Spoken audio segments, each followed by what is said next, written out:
వీడు అంత చురుకైనోడు ఇంత తెలివైనోడు అని వెధవై నిలబడతాడు.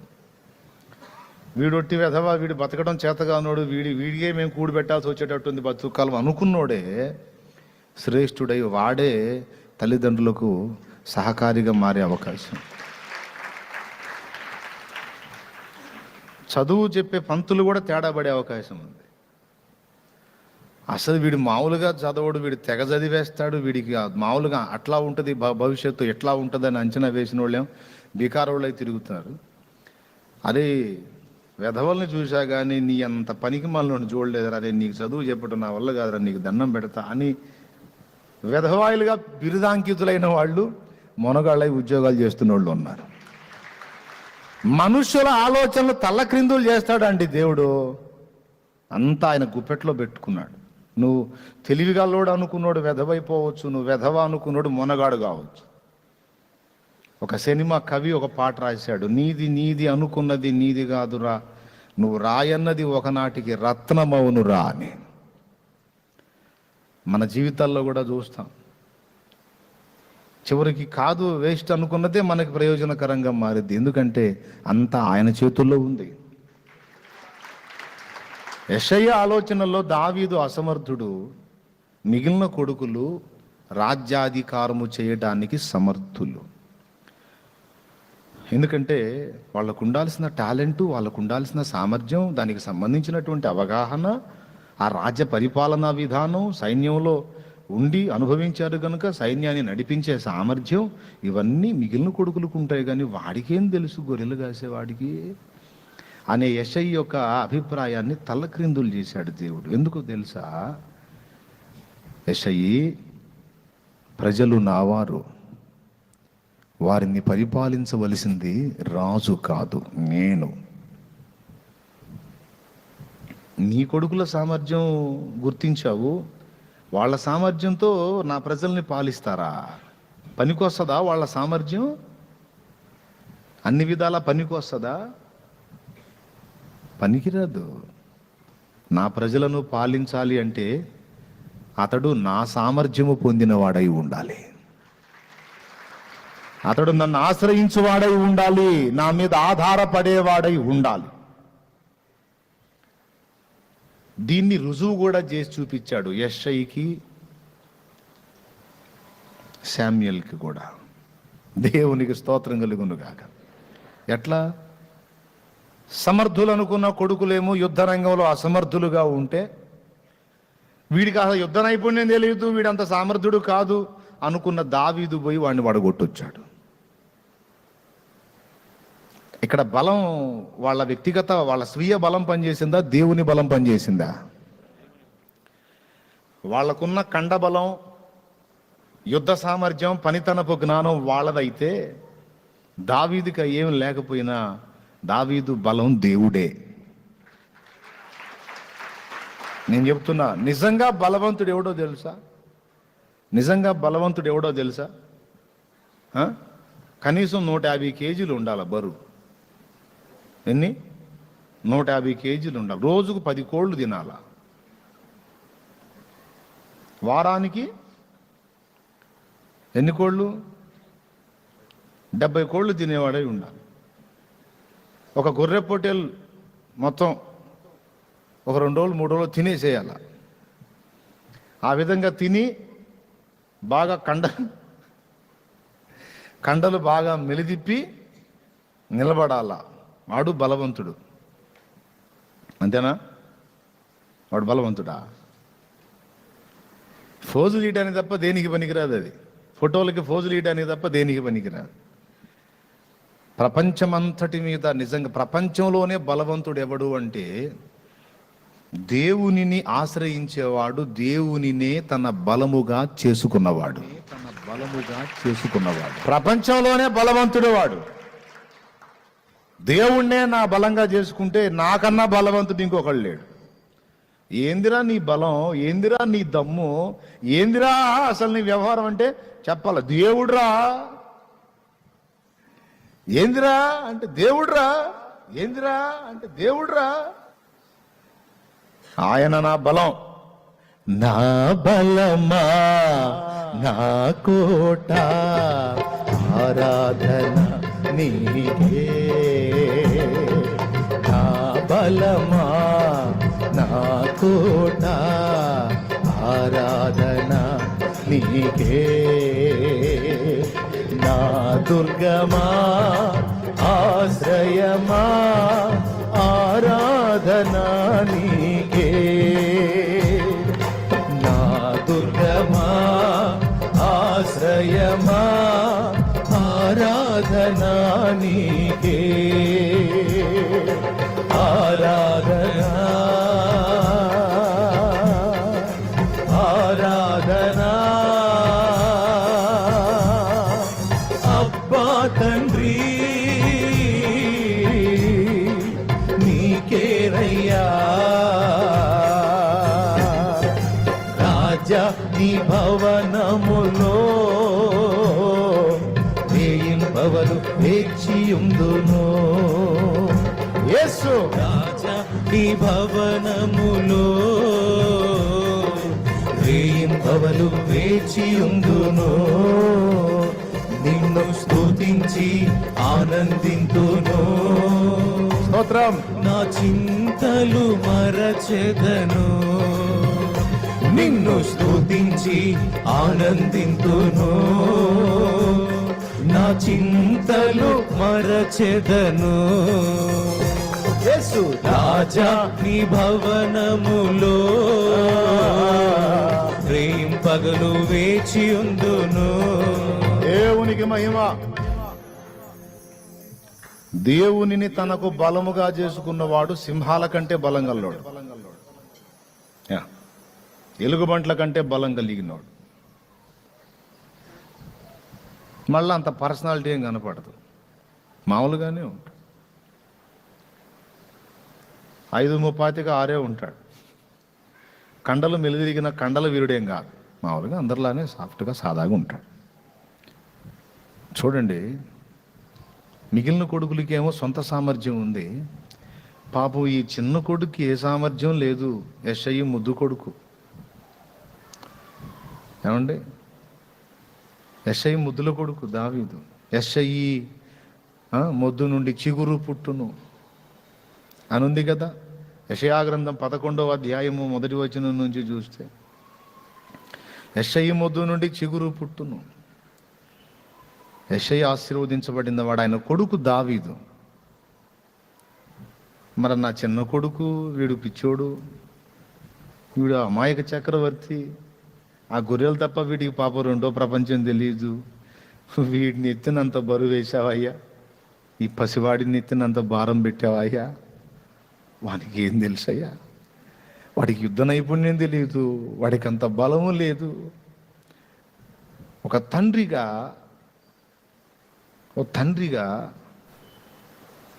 యెషయి బాధపడి ఉండాలి నా అంచనా ప్రకారం. ఎందుకు?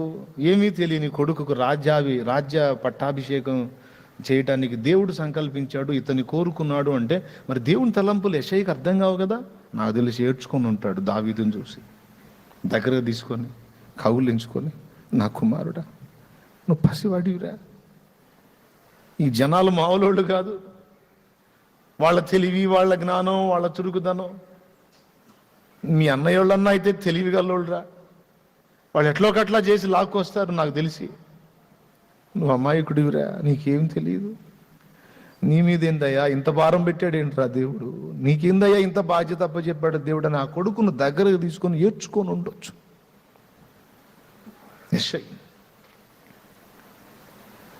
అయితే యెషయి యొక్క సందేహాన్ని దేవుడు తీర్చాడండి, తీర్చాడు. ఒక కార్యం దేవుడు చేస్తే దాని వెనక అనేక కోణాలు ఉన్నాయని చెప్పా కదా. ఇదిగో ఈ కోణం కూడా చూడండి. యెషయి మిగిలిన కొడుకులు యుద్ధరంగంలో ఉన్నారు కొందరు, వాళ్ళు బలవంతులని కదా యెషయి అభిప్రాయం. 40 రోజులు గొల్యాత్ వచ్చి వాడు మీసాలు తిప్పి తొడదరిసి సవాలు విసిరితే ఒక్కడన్నా పొయ్యి వాడి మీద కలబడ్డాడా, వాడితో యుద్ధం చేశాడా? ఏది తెలివిగల్ల కొడుకులు, బలవంతులైన కొడుకులు, సామర్థ్యం గల్ల కొడుకులు అన్న కొడుకులు ఒకడన్నా చేశాడా? యెషయి కొడుకుల్లో చేయలే. వీడు అమాయకుడు, వీడికి ఏం తెలీదు. వాళ్ళమ్మ చెప్పినట్టు ఎప్పుడు ఆ పాటలు పాడుకుంటూ ఉంటాడు. ఆ తల్లి సుకుమారే, ఈ కొడుకు సుకుమారే. వాళ్ళమ్మ కొడుకు ఎప్పుడు మాట్లాడుకుంటూ ఉంటారు, వాళ్ళ అమ్మకి సహకారిగా ఉంటాడు. ఆమె ఒక భక్తురాలు, పాపం భక్తి నేర్పింది తప్ప వీడికి లౌక్యం తెలియదు, లోకం తెలియదు. ఆ గొర్రెల తప్ప వీనికి వేరే ప్రపంచం తెలియదు. అయ్యో నా చిన్న కుమారుడా, ఏమవుతావురా నువ్వు? దేవుని వాక్యం సెలవిస్తుంది, బలహీనుడవయ్యా నువ్వు అన్న మాట అనుకున్నందుకు నాట నుండి యెహోవా ఆత్మ దావీదు మీదికి బలముగా దిగి వచ్చెను అన్నుంది. దేవునికి స్తోత్రం కలుగును గాక. హల్లెలూయా. ఎలా దిగొచ్చాడు? ఏ బలము లేదని నువ్వు అనుకుంటున్నావో ఆ బలం నీ మిగిలిన కొడుకుల బలం, వాళ్ళ శరీర బలం, బుద్ధి బలం, వాళ్ళ సొంత జ్ఞాన బలం అయితే దావీదుకి నేనే బలం. అందుకే ఇప్పుడు ఈ నా బలమా అనే పదం బైబిల్లో పలికిన వాడు దావీదే. నా బలమా అనే పదం పలికిన వాడు దావీదే. దావీదు తెలుసు తన బలం ఏందో. ఈరోజు నీవు నేను కూడా ఆ ధన్యత పొందాం. చెప్పు, ఇన్ని రకాల సమస్యల్లో నలిగిపోతున్నావు, నవ్వుకుంటా తిరుగుతున్నావు, ఏంది అసలు నీ దమ్ము అని అడుగుతున్నాను నేను. చెప్పు సమాధానం. ఏమమ్మా ఇన్ని రకాల అగచాట్లు పడుతున్నావు, ఇంతవరకు సరైన దారి దొరకలేదు, ఇంతవరకు కొలికి రాలేదు, మునిగి తేలుతున్నావు అగచాట్లలో, మళ్ళీ ఇగిలించకుండా తిరుగుతున్నావు. అసలు ఏంది నీ, అసలు ఏం చూసుకుని నీ ధైర్యం అడుగుతున్నా. చెప్పు, ఏం చూసుకునేది ఏందన్నా? నాకేమన్నా నాకే ఏముందేంది? నాకేందన్నా అంటున్నావు తమ్ముడా? ఏముందేంది? ఏముందేందన్నా?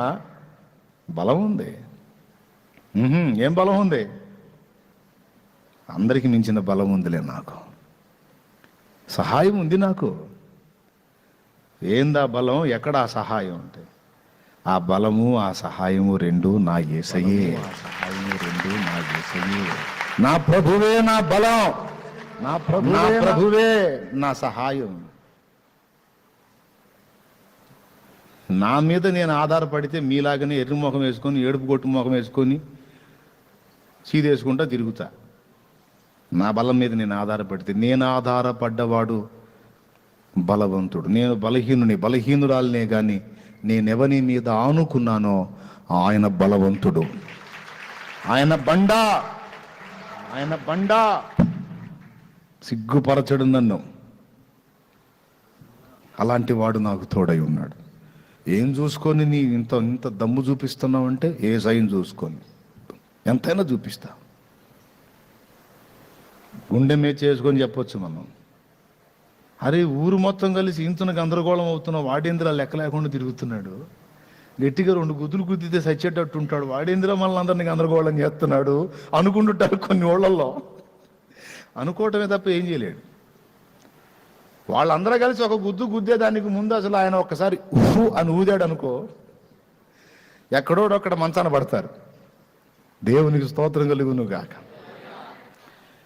మేము బాహ్య రూపమునకు దినదినము కృషించుచున్నను, మా అంతరంగ పురుషుడు దినదినము నూతన పరచబడుచున్నాడు. వెలుచూపులకు మేము బలహీనులమైనను ఆత్మ సంబంధంగా మేము బలవంతులమై ఉన్నాము. ఎంత బలం అంటే దేవుని ఎదుట దుర్గములను పడద్రోయ జాలగలిగినంత బలము, ఆయుధము బలము, అంత బలవంతులమై ఉన్నాం మేము. ఏంటి బాబు నీ బలము? పౌలు గారు సరైన హైటు లేదు, వెయిటు లేదు, కట్టెపుల్లలాగా సన్నగా, నువ్వు పొట్టిగా, నీ ఆకారం నువ్వు పేషెంట్ లాగా అంటే అంతే కనపడతాం మీకు.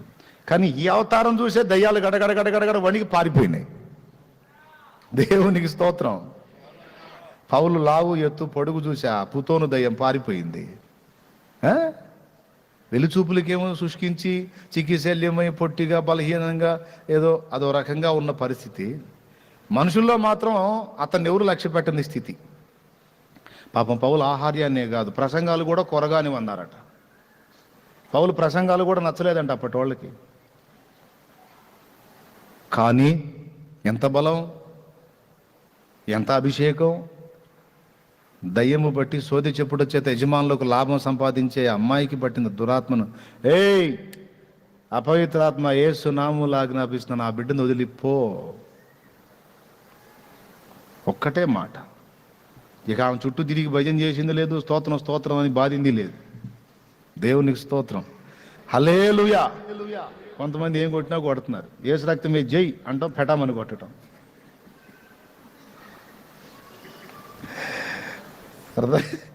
వందనాలు. యేసు రక్తమే జై అంటే పెటామని కొట్టడం, జుట్టు పట్టుకోవటం. పాపం మొన్న ఒక సోదరుని తీసుకొచ్చారు. నేను దగ్గరికి వెళ్తున్నా ప్రార్థన చేయడానికి, వెనక్కి వెళ్తుంది, ఎక్కడెక్కడ వణుకుతా వెనక్కి వెళ్తుంది. అంటే అంతకుముందు ఎక్కడో చేశారంట, జుట్టు ఏం బీకిన సగం ఊడిపోయిందండి. అవసరం లేదు. ఆత్మయందు దేవుని బలం ఉంటే ఒక మాట సెలవిస్తే చాలు, దయ్యానికి అర్థమైపోయింది, వెళ్ళిపోయింది. ఉపవాస ప్రార్థనా శక్తి ఇంకా ఉంటే మొండి దయాలు కూడా పోతాయి. యేసయ్యే చెప్పాడు, ఉపవాస ప్రార్థనా శక్తి పొందుకొని ఉంటే ఎంత మొండి దయాలు కూడా ఒక ఆజ్ఞతో వెళ్ళిపోతాయి. ఆల్రెడీ పౌలుకు ఉండనే ఉంది ఆ శక్తి. ఆ ఉపవాసాలతో జాగరణాలు చేసి చిక్కి శల్యమైపోయాడు. లేకపోతే రోజుకు 3 సార్లు 4 సార్లు తింటే ఆయన కూడా పిప్పళ్ళ బస్తాలా తయారయ్యేవాడు. ఏముంది, శరీరం ఏముంది, బాగా మేపితేనే లావైపోద్ది, ఎండగడితేనే సన్నగైపోయింది. బాహ్య రూపమునకు బలహీనుడుగా కనపడుతున్నప్పటికీ దావీదు మీద దేవుడు బలమై దిగొచ్చాడు. ఆ యుద్ధ రంగంలోకి అంతమంది కొడుకులు వెళ్ళి కూడా అసమర్థులుగా దద్దమ్మలుగా 40 రోజుల మూలన కూర్చుంటే అదే యెషయిని ప్రేరేపించాడు. నా చిన్న కొడుకు చేతగానోడు, వాడిని ఎత్తిన బరువు వేశావు నువ్వు, వాడు ఏం పనికి వస్తాడు, వాడి దగ్గర ఏం సామర్థ్యం ఉంది అని ఏడ్చావుగా యెషయి, పో ఇప్పుడు పంపు, నీ చిన్న కొడుకును పంపు అంటే దావీదు అన్నాడు. ఏమిటి తండ్రి అంటే, మీ అన్నయ్య వాళ్ళు యుద్ధానికి పోయారా, ఈ రోజు కాదు 40 రోజులు అయింది పోయి. అది యుద్ధం జరిగిందా, ఆగిపోయిందా? జరిగితేనేమో అటో ఇటో తేలిపోయేది, ఆగిపోతే ఇంటికి వచ్చేవాళ్ళు. అసలు ఏమీ తేలలేదు, ఇన్ని రోజులు యుద్ధం ఏందిరా? ఒక అడుగు పోయి అసలు అక్కడ ఏం జరుగుతుందో కనుక్కొని రా నాయన, ఈ ఆహార పదార్థాలు అన్నయ్య వాళ్ళకి ఇచ్చి వాళ్ళ బాగోగులు పరామర్శించి రమ్మంటే, ఆ చెప్పింది ఎవరు బలహీనుడైన కొడుకు అని దుఃఖపడ్డాడో, ఈ కొడుకు మీద ఇంత బరువు ఎందుకు మోపావని ఏడ్చుకున్నాడో ఆ తండ్రే ఈ కొడుకును పంపిస్తే, ఈ కొడుకు వెళ్ళి ఏం చేశాడో మీకు తెలుసు. తన దృష్టిలో బలవంతులు అనుకున్న కొడుకులు చేయలేని పని, వీడు పిల్లోడు కదా, చిన్నోడు కదా, చేతగానోడు కదా, చావలేనోడు కదా, బుడ్డోడు కదా అనుకున్న ఇతని ద్వారా ఇశ్రాయేలు మొత్తానికి విజయం తెప్పించి యెషయికి సాక్ష్యం ఇచ్చాడు. యెషయే, నువ్వేమన్నావు? నా చిన్న కొడుకు మీద ఇంత బరువు మోపావన్నావు.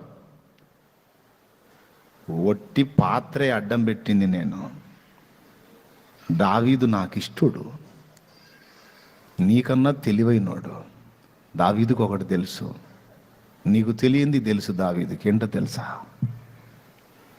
నీకేమో మానవ సామర్థ్యం మీద నమ్మకం, దావీదుకి నా మీద నమ్మకం. నీ కొడుకు బల రహస్యం అంతా అక్కడే ఉంది.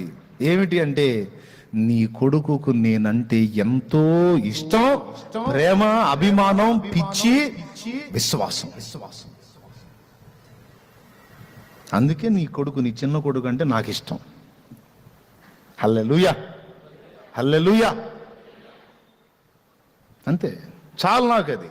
ఇక ఆయన ఎంతలా ఉన్నాడు, ఎంత పొడుగున్నాడు కాదు, వాడెంతటి బలహీనుడైనా నేను నా బలము నింపి వాడుకుంటాను అని గొలియాతు వధ ద్వారా యెషయికి పాఠం నేర్పి, సమూయేలుకు పాఠం నేర్పి, సౌలుకు కూడా పాఠం నేర్పాడు. 3 పాఠాలు ముగ్గురికి నేర్పాడు. ఈరోజు 4వ పాఠంగా మనకి నేర్పుతున్నాడు. మా బంధువులు చాలామంది ఉన్నారండి, మనకి ఏదన్నా తేడా వస్తే మొత్తం వచ్చి పడతారండి అంటారు. బంధు బలగాన్ని చూసుకొని కొంతమంది అతిశయపడతారు. నువ్వు వాళ్ళకు అనుకూలంగా ఉన్నంత వరకు అందరూ వస్తారు. కొద్దిగా ఏ చిన్న తేడా వచ్చినా అడ్రస్ లేకుండా పోతారు. ఓకే, కాబట్టి వాళ్ళని నమ్మలేం. అది బుస్సే, ఎంతమంది ఉన్నా. ఇక డబ్బు, కొంతమంది పైసలు మంచిగా పైసలు సంపాదించుకొని ఉంటారు. పైసలు ఎంత ఉన్నా అన్నిటికీ పైసలు పనికిరావు. అర్థమైంది? అన్నిటికీ పైసలు పనికి వస్తాయా? పనికిరావు. పోనీ వచ్చిన పైసలు స్థిరంగా ఉంటాయా? చెప్పలేము. సో అవి నమ్మదగినవి కాదు. ధనబలం కూడా క్షేమకరం కాదు, జనబలం క్షేమకరం కాదు. ఇకపోతే కండల బలం అంటే మనం ఎప్పుడు చెప్పుకునే జోకే, అవునా? ఎప్పుడు చెప్పుకునే జోకే. 3 వాంతులు ఇక ఎంత కండల వీరుడైనా గ్లూకోజ్ బాటిల్ పెట్టించుకోవాల్సింది. దేవునికి స్తోత్రం. అది కండ బలం కూడా పనికిరాదు. మరి ఏ బలం మనకి స్థిరం, ఏ బలం క్షేమం, ఏ బలం శాశ్వతం, ఏ బలం మనకి ప్రాముఖ్యం? దేవుణ్ణే తమకు బలముగా చేసుకున్న వారు ఎంత ధన్యులు. వారండి దావీదులు, అభినవ దావీదులు వారే. ఇది పాఠం. భక్తులను చూసి నేర్చుకోవలసిన పాఠాలలో మొట్టమొదటిది వారి అంతరంగ స్థితిలో, ఆంతర్యంలో వారు ఎవరి పట్ల స్థిర విశ్వాసం కలిగి ఉన్నారు, ఎవరిని తమకు బలంగా ఆధారంగా చేసుకున్నారు. ఈరోజు ఇంత పని జరుగుతుంది. నాకున్న జ్ఞానం ఏందో నాకు తెలుసు. హలో, ఏదైనా ఓపెన్గా చెప్తా, నేను ముసుకేయను. నాకున్న బలం ఏంటో నాకు తెలుసు. నాకున్న జ్ఞానం, నాకున్న తెలివితేటలు, నాకున్న అనుకూలతలు అన్నీ నాకు తెలుసు. ఒక బలమైన పని చేయడానికి అవి పనికిరావని కూడా తెలుసు నాకు. కానీ సేవకు వచ్చిన ఆ రోజు నుంచి ఈ రోజు దాకా నేను ఆధారపడింది, ఆనుకున్నది, ఆధారం చేసుకుంది ఆయననే, ఆయన బలాన్ని. ఆయన మీద నమ్మకం నాకు, ఆయన మీద విశ్వాసం. ఎంత నమ్మకం నీకు దేవుని మీద అంటే ఎంతైనా నమ్ముతా నేను. భక్త సింగ్ గారితో ఒక నాస్తికుడు అన్నాడట, మరీ మీ బైబిల్ ఒట్టి కహానీలండి. తిమింగలం అంట యోనాను మింగిందంట, కడుపులో దాచిపెట్టి 3 రోజుల తర్వాత కక్కిందంట. ఎవరికి చెబుతారండి మీ కహానీలు అన్నాడు. తిమింగలం అంటే పెద్దది. సముద్రంలో చేపంత చిన్నది లేదు, చేపంత పెద్దది లేదు అంటారు. తిమింగలం అంటే చాలా పెద్దది. భక్త సింగ్ గారు అతను ఆ మాట అనగానే ఏమాత్రం తడుముకోకుండా, ఏమండోయ్, తిమింగలం యోనాను మింగింది అంటే మీకు వింతగా ఉంది, కానీ నేను నమ్ముతానండి. ఏమన్నా తెలుసా, యోనాను తిమింగలం మింగిందంటే కాదు, అంత పెద్ద తిమింగలాన్ని యోనా మింగాడన్నా కూడా నేను నమ్ముతా. దేవుడు చెబితే, నా దేవుడు చెబితే అంత పెద్ద తిమింగలాన్ని యోనా తన చిన్న నోటితో మింగేశాడన్నా కూడా నమ్ముతా. ఎందుకంటే నీకు అసాధ్యమేమో, నా దేవునికి సమస్తము సాధ్యమే. హల్లెలూయా. చెప్పాలి మనం, ఏంటి నీ బలం అంటే? నా బలము పాడండి.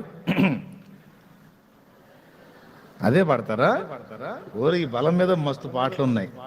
నా బలమయ్యున్న దేవా,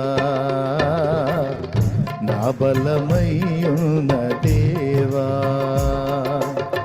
నా హృదయంతటితో నిన్ను నేనెంతో, నా హృదయంతటితో నిన్ను నేనెంతో నిరతము సేవింతు దేవా, మది నిన్ను పూజింతు దేవా, నా బలమయ్యున్న దేవా, నా బలమయ్యున్న దేవా. జయము జయము హో జయము. యెషయి చిన్న కుమారుడైన దావీదు యుద్ధమందు జయించాడహో, ఫిలిస్తీయులను అధిగమించాడహో, ఇశ్రాయేలుకు జయం తెచ్చాడహో. యెషయి కుమారుడైన దావీదుకు జయము, దావీదుకు జయము అని జనాలు జయధ్వానాలు పలుకుతుంటే బిత్రపోయాడు యెషయి. క్యా హో గయా రే, దావీదు యుద్ధం చేయటం ఏంది, దావీదు గెలవటం ఏందిరా? యుద్ధ రంగానికి పంపిన వాళ్ళు పెద్దోళ్ళు కదా, వాళ్ళ పేరు రాకుండా ఈడి పేరు వస్తుంది ఏంది? చిన్నోడి పేరు. చిన్నోడిని నేను యుద్ధానికి పంపలేదండి. ఏం మాట్లాడుతున్నారు? లేదు సార్, సమాచారం వచ్చింది, దావీదు జయించాడంట, దావీదు వల్లనే జయం వచ్చిందంట, శత్రువుని దావీదే కూల్చాడంట, ఫిలిస్తీయులు పరారైపోయారంట. దావీదు వెళ్ళినాకనే యుద్ధం కొలిక్కి వచ్చిందంట. గిరా గిరా గిరా తిరుగుతుండొచ్చు నాకు తెలిసి యెషయికి. దేవునికి స్తోత్రం కలుగును గాక. హల్లెలూయా. ఏమంటే తిరుగుండదా? ఊహించలేదు కదా, అంచనా వేయలేదు కదా. ఏందిరా మీరేమన్నా పొరపాటుగా విన్నారా, లేకపోతే నేనేదైనా పొరపాటు పడ్డానా? మీరు చెప్పేది నిజమేనంటే అందరిని అడుగుపో, అందరూ చెబుతున్నారు దావీదు వల్లేనంట, దావీదునంట యుద్ధం చేసింది. నేను దావీదు యుద్ధాన్ని పంపలేదు, వాడికి అసలు యుద్ధం ఏం తెలుసు? ఎప్పుడు కత్తి పట్టినోడు కాదు, విల్లు పట్టినోడు కాదు, ఏం పట్టినోడు కాదు. ఆ గొర్రెలు కాసే కర్ర ఒకటాను, ఆ రాళ్ళు పిట్టలు దోలే ఒడిశాల రాళ్ళు, అది ఒకటేగా వాడికి తెలిసింది. వాడు యుద్ధం గెలిచాడంటాడు. ఇందిరా వీళ్ళకి ఏమైనా మైండ్ పోయింది? చివరికి చూస్తే అదే జరిగింది. దేవునికి స్తోత్రం. అప్పుడు మాట్లాడుతుండొచ్చు నాకు తెలిసి యెషయితో దేవుడు, యెషయి నా చిన్న బిడ్డ మీద ఇంత బరువు మోపుతావా? ఇది నీకు న్యాయమా అన్నవే. ఇదిగో ఆ చిన్నవాడి చేతనే ఇశ్రాయేలుకు జయం ఇచ్చాను. బలము తనదని యెహోవా ఒక మారు సెలవిచ్చాను, అది 2 మార్లు నాకు వినబడినది. కోన్ బోలే ఏ బాత్? ఎవరు చెప్పిండ్రమ్మా ఈ మాట? నింద పాలు చేశారా? అందరి ముందు పరువు తీశారా? అవమానంగా మాట్లాడుతున్నారా? నవ్వుకో. నీ నవ్వు చూసి మెంటలెక్కాల వాళ్ళకి. మరి నువ్వు ఏడవాలని కదా వాళ్ళంత అవమానం చేసింది. వాస్తవంగా నువ్వు ఏడుస్తావని వాళ్ళు అంచనా వేసుకుంటారు. నువ్వేమో పగలబడి నవ్వుకొని తిరుగుతూ ఉంటావు. వాళ్ళకి మెంటలెక్కపోతే అప్పుడు ఎవడన్నా తపనోడు ఉంటే అడుగుతాడు కూడా, ఏంది ఇంత అవమానం జరిగింది, ఎట్ట నవ్వుతున్నావు నువ్వు అంటే, జరిగితే ఈ అవమానం నాకు ఆశీర్వాదంగా మార్చే బలవంతుడైన దేవుడు నాకు